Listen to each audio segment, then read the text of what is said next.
Retour à Kinshasa pour parler cette fois du transport en commun. La courtoisie routière est démise en cette période des festivités. Les conducteurs sont donc interpellés et nos reporters sont allés à la rencontre de Joséphine Kavira. Elle est au quotidien au volant de bus Transco. Suivez. Le trafic routier dans certains coins de la capitale RD congolaise s'avère difficile pour certains automobilistes.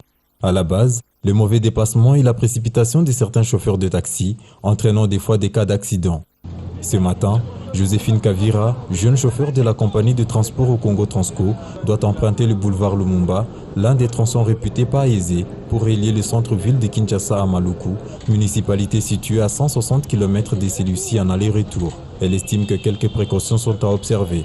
Faire un vrai chauffeur, tu dois contrôler les 100 mètres qui t'entourent.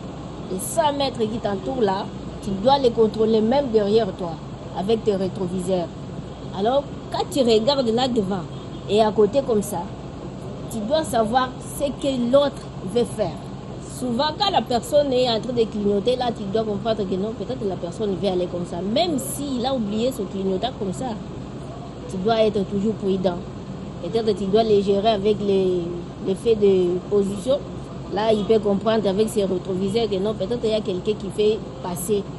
Des accidents, souvent, ça arrive quand on conduit à vitesse là exagérée.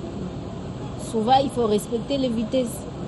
Quand on respecte, par exemple, les codes de la route, là, on n'aura pas de problème.